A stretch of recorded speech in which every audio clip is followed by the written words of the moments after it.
Hello，各位大家好，又到咗2026年1月14日，咁啊今晚咧就快活谷9場嘅草地賽馬，咁咧今次咧我哋咧就介紹第一場頭場嘅，咁啊介紹呢一隻獵寶勤，咁啊呢一隻獵寶勤咧，咁啊上次咧就喺同程咧就跑過第2嘅，咁我哋今次咧就會揀翻呢隻馬，咁我覺得佢應該3級機會應該相當準成嘅，咁啊去片睇下佢上次嘅表現先啦。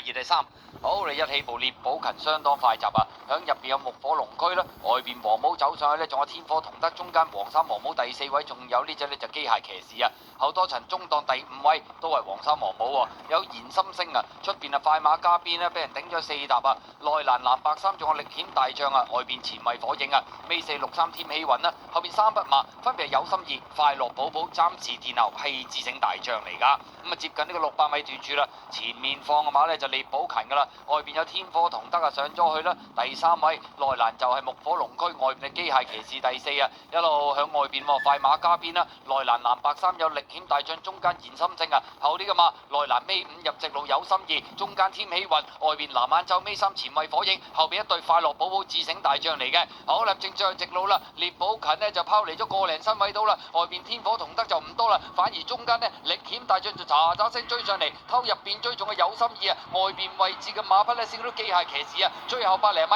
力險大將響中檔透出到穩勝呢場賽事，跑第2名係呢隻獵寶勤啊，第3名快樂寶寶，第4名就要影相啦，分別有心意同埋外邊啊添喜運啊。結果今場賽事上一次咧佢就係放喺頭，咁喺後邊最末段咧被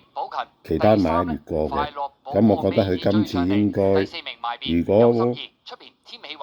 擺翻喺第3位度咧，唔好擺咁前咧，應該係有機會，可能贏埋咧唔出奇嘅，所以我今日咧就揀咗呢隻獵寶勤。就贏馬啦！真係準啊！第一次有飛就即刻贏啦〜